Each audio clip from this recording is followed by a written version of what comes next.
Hello guys! Hello Sagittarius! Welcome dito sa aking channel. Kapalaran 888 Sagittarius, alamin natin kung anong messages, vibration, gabay energy para sa lahat. At ay general reading, so pwede kang makaresonate, gamitin mo ang iyong intuition sa panonood. Okay, healing Sagittarius. So since ang reading na to na hinahanap natin is good luck and good fortune, so alamin natin yung lahat ng good luck and good fortune na pwedeng pumasok sa'yo. Okay. First card mo dito is healing. So nakikita ko sa'yo dito, Sagittarius, na lahat ng area sa buhay mo, yung mga bagay-bagay na kailangan ng kagalingan, ng healing, ay posibleng gumaling na. Pwedeng may health problems ka, emotional problems, financial problems, psychological problems, spiritual problems na kailangan ng healing. So, dito sinasabi na yun yung good luck mo, yung good fortune mo dito is yung gumaling ka. Okay? Gumaling ka, Sagittarius, sa kung ano man na imbalances sa buhay mo. Yung mga mga bagay-bagay na kailangan gumaling sa buhay mo. Okay? Number 8, emotional withdrawal. So, dito sa emotional withdrawal, alam mo ba yung emotional withdrawal? Minsan positive siya, minsan negative. Pero since sinahanap natin yung good luck and good fortune dito, sinasabi ng barahan na you will be blessed, you will have the power, or you will have the fortune, or good fortune and good luck, kung halimbawa na matutunan natin i-withdraw ang sarili natin sa mga bagay-bagay na hindi resonated sa energy natin. Like for example, may mga issue, may mga away, diskusyon, merong mga misunderstanding, pataasan ng pride, nag-uusap sila. Dito sinasabi na withdraw yourself from that situation, from that moment, from that event. And the more na iiwas ka sa tukso ng gulo, the more na mabibless ka. Okay? Parang ganun lang. So, isa daw yun sa pwedeng makapagbigay sa'yo ng swerte is yung umiwas ka, alisin mo ang sarili mo sa drama, toxicity, and negativity. Okay, Ace of Swords, diba? So, first two cards tayo dito, Sagittarius, isang balita, information, communication, ang posibleng matatanggap mo. And ito ay tungkol sa trabaho. Pwedeng may mag-o-offer sa'yo ng trabaho. Pwedeng may mag-re-recruit sa'yo sa trabaho. Pwedeng may good news ka na matatanggap, like salary increase, higher position, or i-relocate ka. So, kailangan mong bantayan to kasi blessing to. Okay. Dito naman, Magician and Queen of Wands.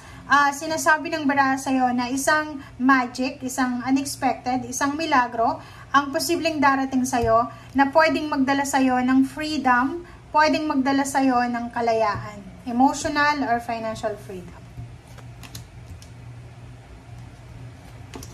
Okay, next card is Strength and Six of Cups.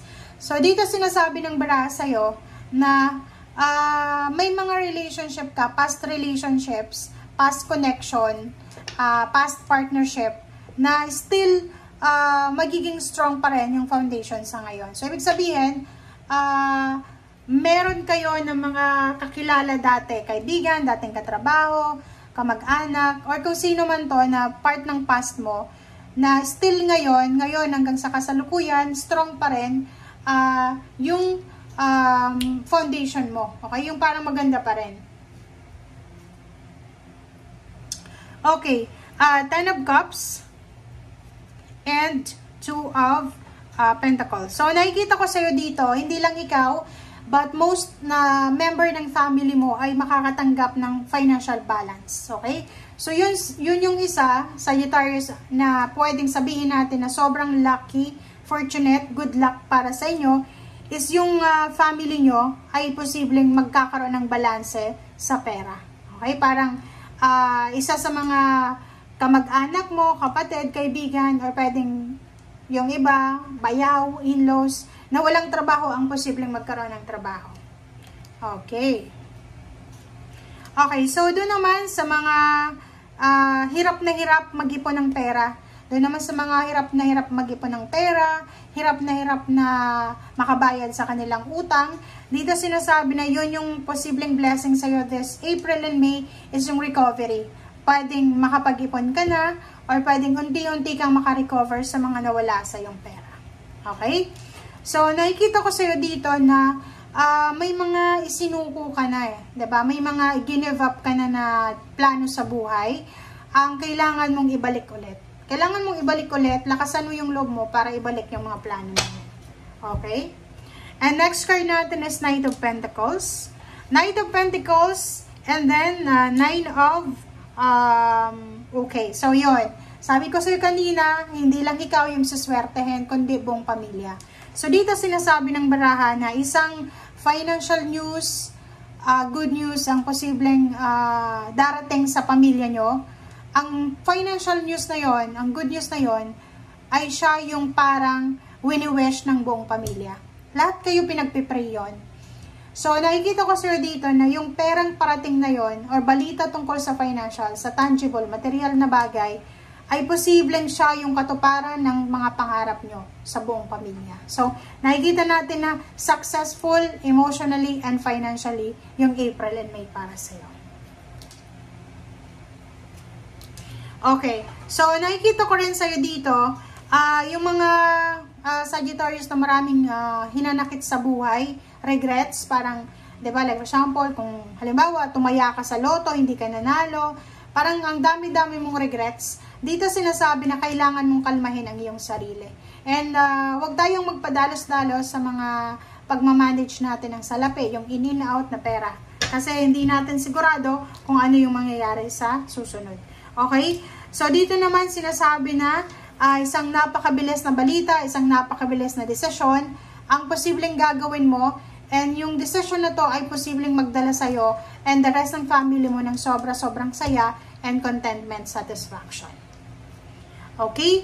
Contract signing, pwedeng may contract signing, mabilis na contract signing, good karma, karmic justice, karmic contract, karmic blessings, ang posibleng darating. So, may mga kontrata na parang ang tagal dumating, visa na posibleng dumating na ngayong April and May. Okay. So, dito naman sinasabi ng baraha na isang direksyon ang posibleng tatahakin mo papunta doon sa balanse.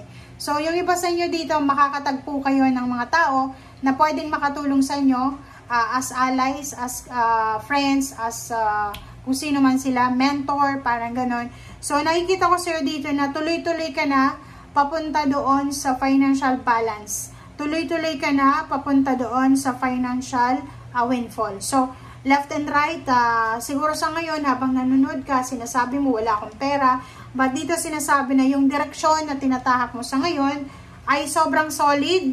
Papunta ka na sa lump sum of money, papunta ka na sa prosperity, abundance, inheritance, payments, payouts, huge amount of money, victory, and success. Okay? Thank you guys for watching and see you again. Bye!